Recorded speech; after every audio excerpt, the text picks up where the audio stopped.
I'm Tressa, and we're Fancy Marketing People with Union, a Wyoming-based telecommunications company. Yes, Wyoming really does exist, and we proudly serve the Rocky Mountain region. On this podcast, we will feature businesses, organizations, nonprofits, and influential people from Utah, Colorado, and Wyoming.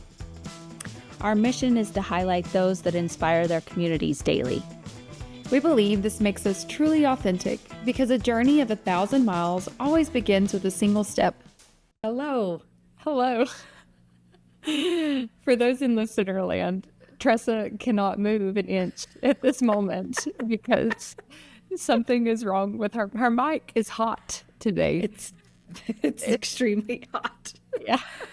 It's so frustrating when we have these technical difficulties. You do the exact same thing that I do every time.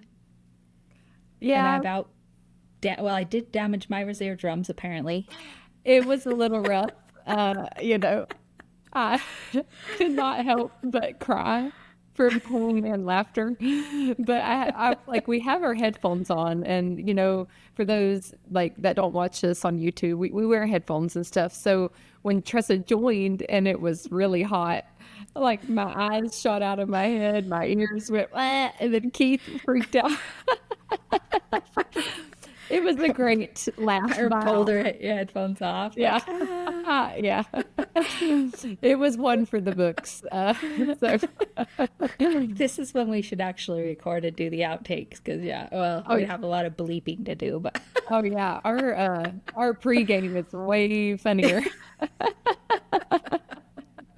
There's a lot of effort to make this happen, and I laugh because I started joining the sessions almost 30 minutes early, and I was telling Tressa this, but it's because with me being remote, I have to get my dogs in their kennels, and then I put them in the garage. There's a whole process to make this happen.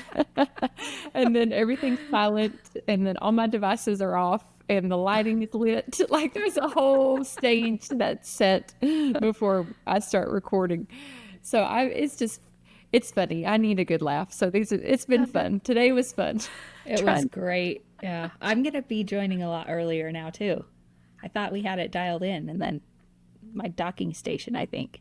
Yeah. I don't know. The docking stations are not great. And I actually plug into the laptop directly. And Do I do you? it every time. Yeah. Yeah. So I'm curious, but Tressa's laptop is possessed everywhere. Oh boy, is it not. I even got a new one.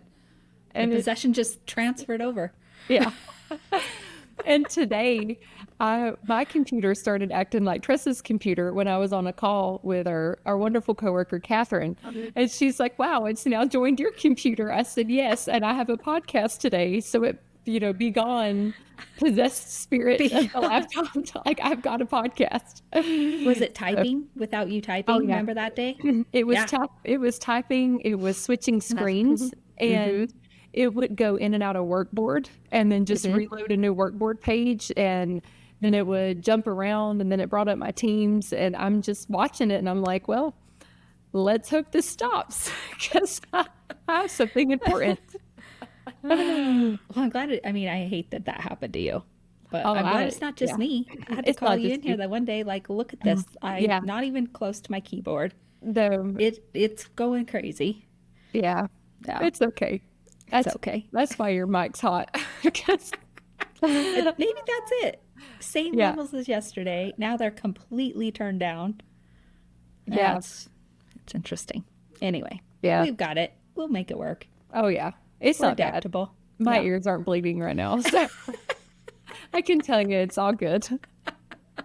Before, I thought I was going to have to file workers' comp. I didn't know what was going to happen. I was like, oh, great. We got an incident report to fill out. My boss's voice was so loud. That would be like workers' comp complaint entry. My boss's voice made me lose my hearing. I think there would be a lot of people who wish they could submit that. I was like, I think that's probably something people are like, oh, can I make that a workman's comp claim? Yeah. Who knew? Who knew? Oh. Start a trend. Yeah. So anyways, yeah. Yeah, exactly. Well, today I'm excited for our guest. Today we have Shari West. She is the Executive Director of Sweetwater Family Resource Center. Hello, Shari. Hey, Shari. Hello. How are you guys today? We are good. Obviously some technical issues, but other than that, we're all good? We're great. Yeah. Doing great. Thank you so much for joining us today. Sure. Appreciate it. Do you want to just start out telling us a little bit about the history and the mission of the Family Resource Center? Yeah, absolutely. So we started in 2001. I wasn't here then, but the mission was to provide safe, well-structured programs and services for families and individuals in our community to promote their well-being. And we started with a supervised visitation and exchange grant where non-custodial parents could have a place to come visit their children that was safe and structured. And even for exchanges for not, custodial parents, cases of divorce, things like that, especially if there was a no contact order, or even if the parents just, of course, they got divorced for a reason, couldn't get along. Every time they're, exchange gets back and forth, there's a lot of conflict. So we work with DFS on a lot of our cases. They don't have to be court ordered. The service is completely free to the parents. And we do have 2 offices, one in Rock Springs and one in Green River. We do a lot of after school and weekend visits because that's when all the kids and parents are available. And since starting that, we've had a lot of grants doing a lot of different things. And in the last 10 years, we've mostly focused on housing. Low-income people in Sweetwater County specifically, some of our grants, we can branch out and do the whole state, but who have an eviction notice and just need some help paying their rent so they don't get evicted, who have found themselves homeless and don't have that big chunk of money to do the deposit and the first month's rent to move into housing.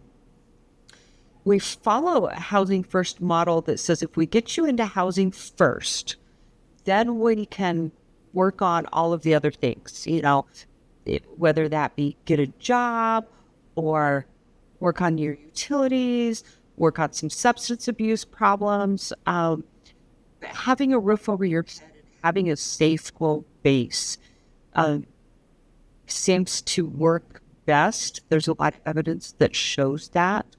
And it saves the community a lot of money. When people are homeless, they tend to use more emergency room services.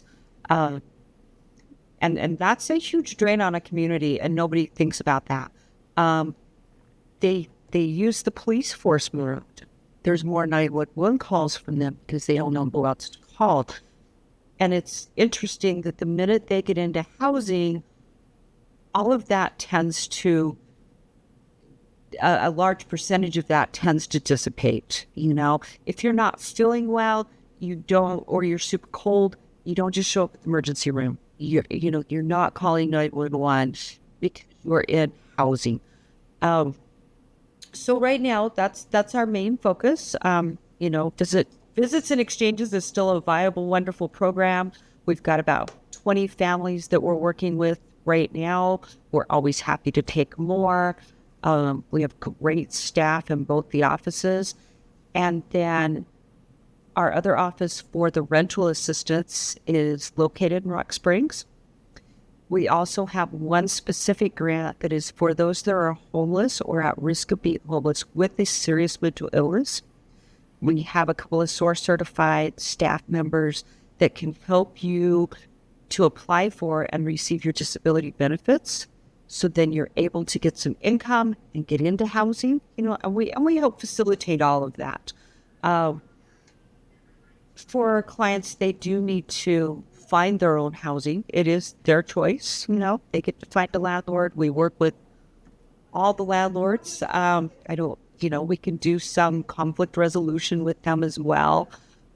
It's not a long-term program. It's more just emergency services to get you over the immediate emergency, and then hopefully provide resources so that you can tackle all those other barriers that kept you from being housed, that kept you from getting into housing, and get you on a sustainable path so that then you're self-sustainable and can do all this on your own. Yeah. So in a nutshell, there it is.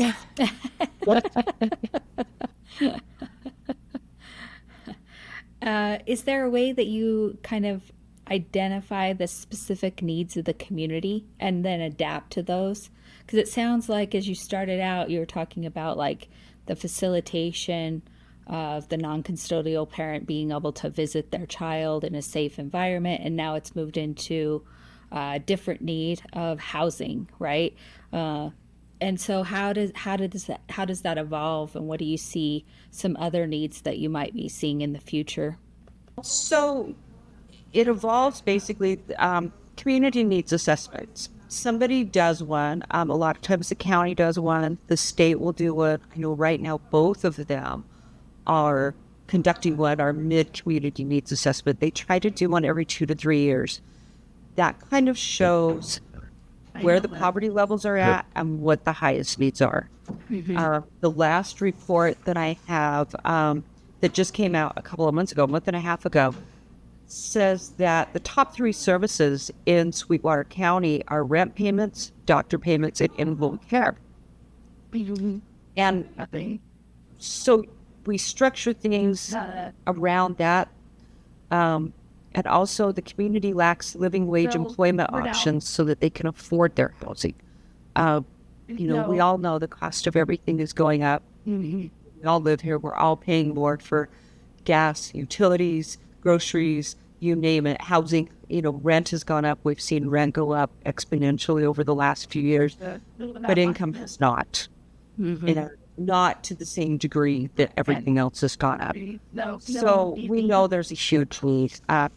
Transportation's always another hot topic. But if somebody in the community is already addressing those needs, such as food, there is a food insecurity need. But we do have a soup kitchen in Rock Springs. We have the food bank in Rock Springs and Green River. We have the food truck at the Rockies coming. So we specifically as an organization feel like that's covered. We don't need to cover that. But nobody else is covering housing. And there is a lack of income-based housing in Sweetwater County and Evanston, too. Uena County, and in fact, all over. I'm part of the, I'm on the COC board, which is statewide, which is the continuing care. And that's not unique to any of our counties. It is the issue statewide and even nationwide, but we mostly focus on, Wyoming, and then we bring it down to just the county we live in, because that's where our main focus is for all of us, depending, no matter where we live. The main things that always come up are income-based housing and transportation. Those are the 2 biggies that come up across the state, and mental health services. That's the other biggie. I know the governor's doing a lot to try to deal with the mental health crisis. I know Wyoming nationwide is kind of at the bottom of that pile.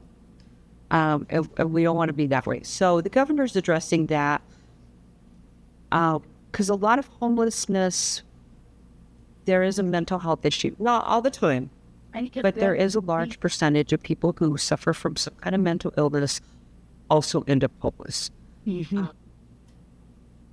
So we're always very interested in them because of our one grant. It's a PATH grant that deals specifically if you have a serious mental illness, that you have to have that component.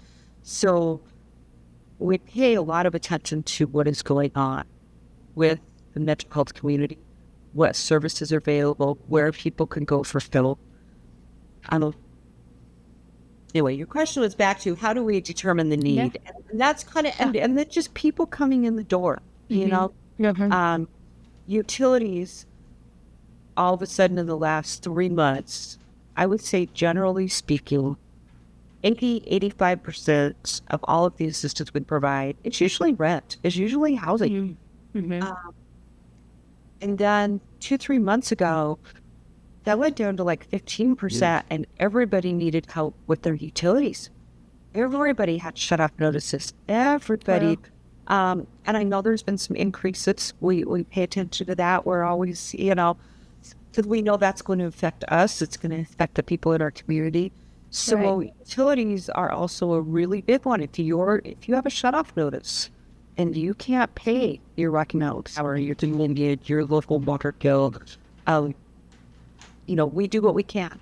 A lot of times we can't pay the full bill, but we can pay some of it and look at game of play, those types of things. We know that winter's coming. So the app just started, and that is ran through the state of Wyoming. That helps with your primary heating source, whether that be wood, propane, natural gas. And then we also can supplement that here in our office through Energy Share, which is to Salvation Army, and that starts December 1st. So if the state program, maybe all they pay is your heating source bill, we maybe help pay your electric bill with Energy Share. It's not as much money, it's a one-time shot, but at least it's something to keep you warm and the lights on over the winter. So there is some flexibility. We roll with the seasons. Generally, summer tends to be a little bit slower. People just do better in the summer. If you are homeless, it's okay to sleep in your car as opposed to sleeping in your car in January when it's where you literally could die from the cold. Yeah. And, we try to save the small amount of emergency shelter funds that we do get, because there is not an emergency shelter anywhere in this whole quadrant of the state. You have to go to either Casper, Cheyenne, Gillette, Riverton kind of runs one off and on, but there's nothing here. So we end up putting people on a motel, and that's expensive. Yeah, it's really expensive. Yeah. Right. So I've heard you mention a couple of things where you're talking about like Wyoming doesn't have affordable housing and there's not a shelter. And I know that you can only do so much, but are there steps that the Resource Center is taking to try to advocate or to help get those types of things for our people in the community where it would relieve some of the pressure of you having to supply all the funding for that? Or is there a way, or are there groups of people advocating for that? Because it seems like there's obviously a massive need. Is there, I guess that's what I'm trying to say. Is there any application or ways, or is there any movement to try to get those things? Yes, on movement. I mean, it's a big project. I mean, no matter how you look at it, it's huge, and it costs a lot of money. We've met with county officials, city officials. But right now, everybody's pleading poverty, say they can't really handle that. It's more of a state or federal issue. But the good news is, there are some state organizations, including the COC board, the Wyoming Homeless Coalition, the Coalition to End Homelessness. We are all working together. The federal government just came out with a new bill, a new grant to help communities build affordable housing, and it has to be affordable housing. It's a 10 or 15 year locked in. It has to be used for that. The applications are due mid-October, so there are still applications coming in for that. I'm hoping that helps, but that's also, it's huge. It's a lot of money, but then there's a lot that goes into building housing, from zoning to your contractors to,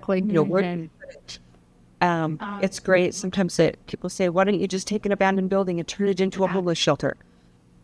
Okay, but then who funds that homeless shelter? And nobody really wants to step up to the plate.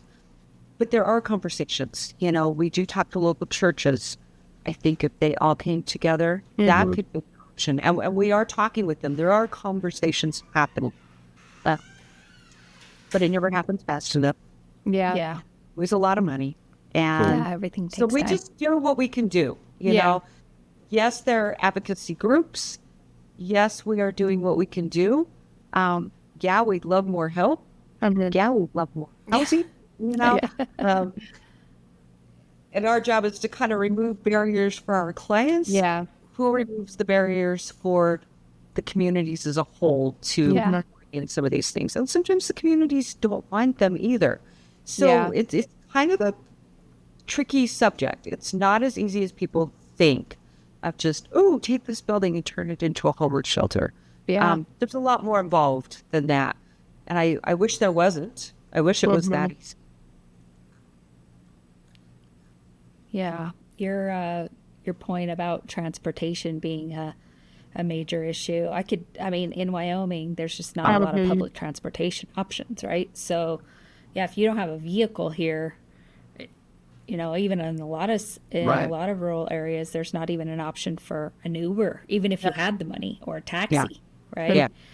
So, what are some of the ideas that you guys have thrown around to kind of address that? So here we have Starbus. Okay. If you are, I believe it's 65 or older, they will let you ride the bus for free. We usually go buy a bunch of bus passes, a punch passes from them every year. It kind of spreads the wealth and helps, you know, that we can give those passes to our clients to get to work, to get to see us, you know, to get to the doctor if that's what they need to do. So we are working here locally, but our main focus right now is not on transportation. We do work with a taxi company that we use not really often, but is there in case we have to use him. He's great to work with. But once again, it's pretty expensive to take a cab ride. Even here locally, it is pretty expensive. We just found out about some low-income housing in Kemmer. We're super excited about that. How do we get people from here to Kemmer? Not everyone wants to go to Kemmer, you know. When we talk about people who are unstably housed and needing transportation, all of that, a lot of them are elderly or disabled living on Social Security. That's not very much. The average Social Security that we see right now is $943 a month. Wow. Yeah. So if your rent, which is very typical, is $700 a month, that doesn't give you a whole wiggle room to do anything. You know. Yeah. Hopefully, we're taking advantage of food stamps, of SNAP, but that just it still doesn't leave you a whole lot of money. And that is our most vulnerable population. I mean, we do have in this latest report, 26% of children are living in poverty in Sweetwater County. Wow. So when we talk about preventive measures to some degree, which we were talking about, you know, we do work with the local school districts. We do work with parents as teachers and the CDC and Head Start, DFS. I think it's a great group of people, and I think we do everything we can do to try to end the generational poverty, to try to hopefully in 10 years when these kids are adults, we're not seeing them, you know. Right. We don't want to, you know, not that we don't want to see that, but we don't. And you know, yes, come back in and check in, but come tell me good stuff. Tell me you got the job. Exactly. That these, you know, these wonderful things happened in your life to improve your situation. Yeah. So we personally are not doing a lot of transportation other than just supporting service. Yeah. The best we can. Yeah. So, talking about like coming back and sharing good news, like, do you have any like success stories or any stories that you could share where what you did and how you helped a family or an individual really change their lives? I will share one just because it's one of my favorites. But got a call about a gentleman who was living in his car. He got kicked out of his residence, so all he owned was now in his car because he couldn't pay a rent. He does have Social Security, but he pays an awful lot of child support that is coming out of, and he's elderly. This is a really old child support case. His children are adults, but they take like half of his Social Security to pay this back child support. So we get the call. His car is now broken down, so he can't even drive from one place to another. And we were able to get him into low-income housing, which is income-based, at Green River. And my husband, thankfully, felt really bad. We personally went and got his vehicle, towed it to our shop, fixed his vehicle for him so that now he has transportation and housing. There's not a lot we can do about the child support. But the fact that he is in safe, stable housing and he has a vehicle, we got him on, we helped him apply for and get on food stamps. So he's got food. We also had Meals on Wheels coming in the interim. He's has some health problems. So those kind of things make us really happy, As you know, Social Security, if you're trying to apply for disability benefits, that's a long, hard struggle. And our case manager that does that specifically, it's very hard. It's really hard. But she got one of her gals, her disability first shot, no denial letter, got her disability. And she can be everyone. She is capable of working some. So with now the disability and the part-time work she does, she is financially stable. Wow. These are the really good ones, Yeah.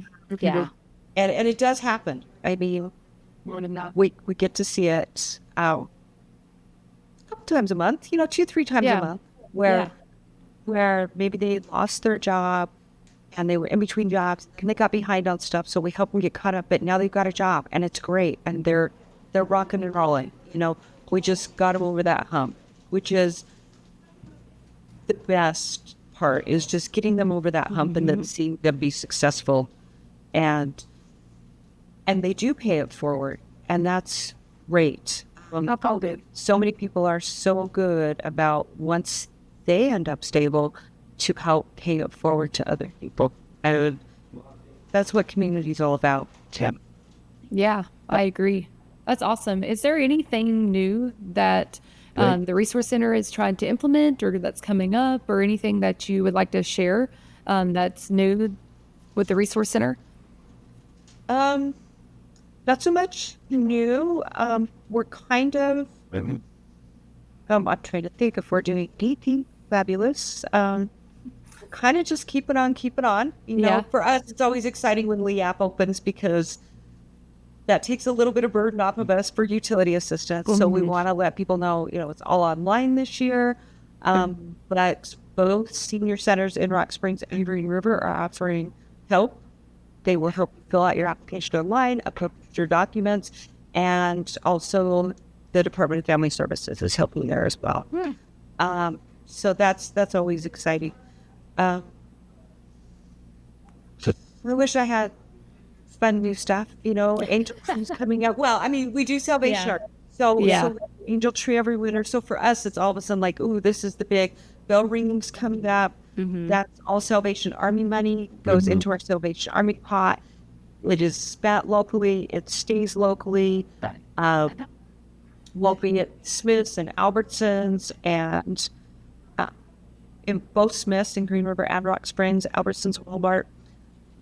Ringing the bells. Volunteers ring the bells for us. Last year was a really slow year. We're hoping to knock it out of the park this year.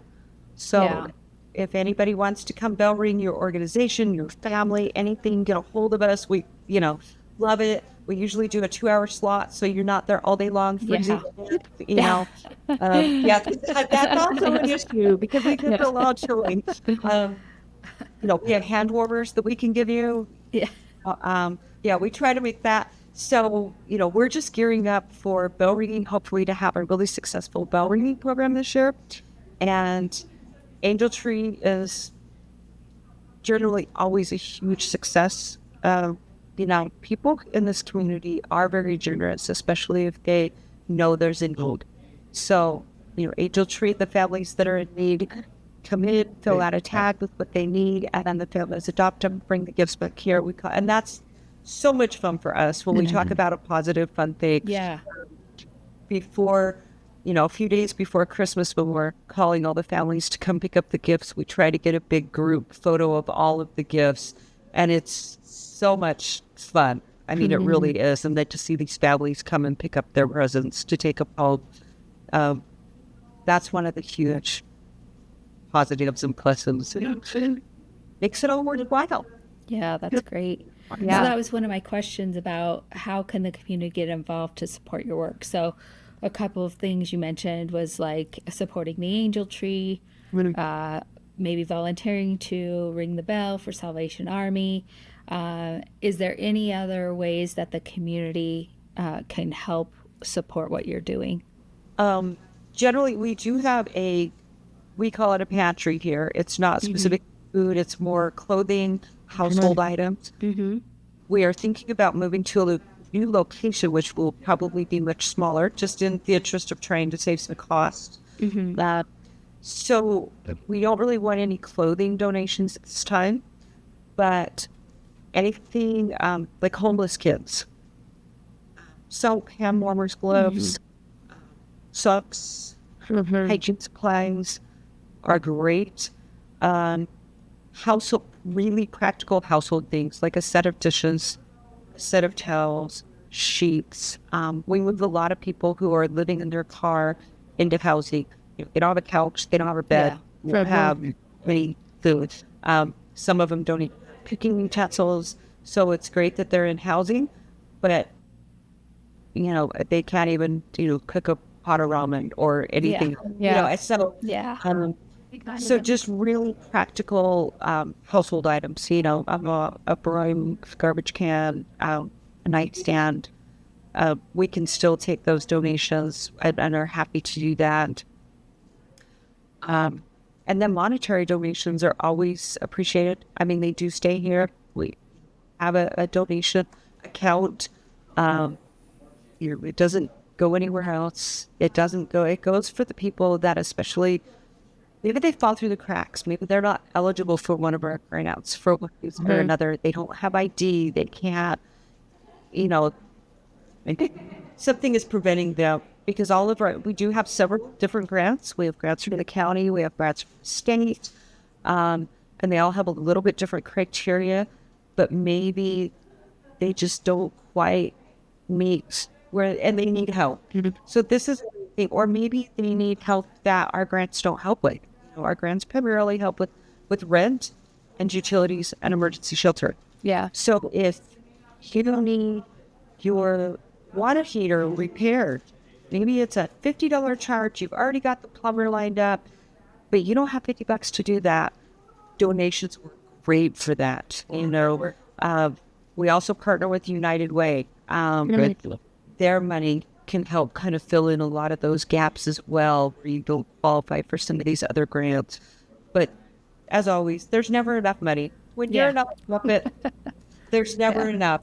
So, those types of things. And then just get the word out. If you see somebody that needs help, have them. I mean, we're limited to some degree by the grant restrictions on what we can do, but we will think outside the box as best we can. We will try to help you, and if we can't, maybe we know who to do. Yeah. Maybe we have some resources. We try to stay really up to date with everybody in the community, what they're doing, what resources they're providing, so that if we can't help you, we know who can. Yeah. 211, great resource. Yeah. Shout out to 211 because they're fabulous. Yes, they are. But that's. Well, we're getting to the end of the time today. We always have one last question that we love to ask our guests, and that is, how do you stay authentic?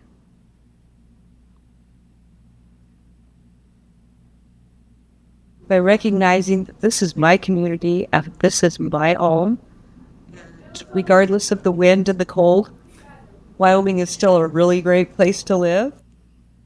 Our community is awesome, and we just want to do everything we can to help the community and the state. Great. Thank you so much, Shari. No problem. Thank you. Thank you, guys. Have a great day, Myra and Tristan. Thank you. Until next time.